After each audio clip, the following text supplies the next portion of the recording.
Flowers TV ഇപ്പോൾ യൂട്യൂബിൽ പ്രേക്ഷകർക്ക് ലൈവായി കാണാം. ഉടൻ തന്നെ ഫ്ലവേഴ്സ് കോമഡി യൂട്യൂബ് ചാനലിൽ ജോയിൻ ചെയ്യുക.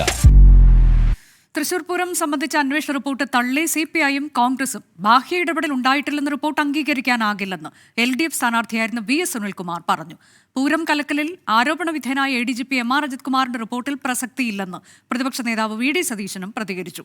പിന്നാലെ CPIയെ പരസ്യമായി KPCC പ്രസിഡന്റ് UDFിലേക്ക് ക്ഷണിച്ചു. തൃശൂർ പൂരം കലക്കാൻ രാഷ്ട്രീയ ഗൂഢാലോചന നടന്നുവെന്ന് CPI ഒന്നടങ്കം ആരോപിക്കുമ്പോഴാണ് ബാഹ്യ ഇടപെടലില്ലെന്ന റിപ്പോർട്ട് പുറത്തുവരുന്നത്. റിപ്പോർട്ട് പൂർണ്ണമായും തള്ളുകയാണ് CPI.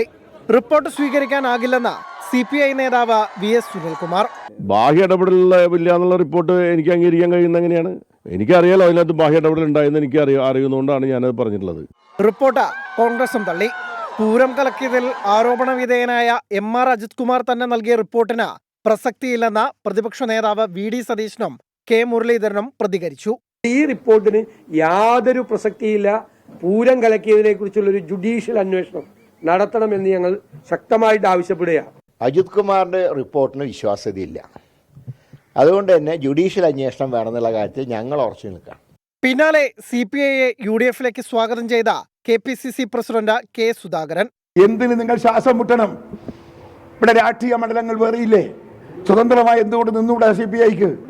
UDFിലേക്ക് തെറ്റിതിരുത്തി അവർ വരുന്നുണ്ടെങ്കിൽ ഞങ്ങൾ പരിഗണിക്കും. പൂരം കലക്കിയതിന് പിന്നിൽ രാഷ്ട്രീയ ഗൂഢാലോചന ഇല്ലെന്നും പോലീസ് ഇടപെടലാണെന്നും തിരുവമ്പാടി പാറമേക്കാവ് ദേവസ്വങ്ങളും ആരോപിച്ചു. 24 തൃശൂർ.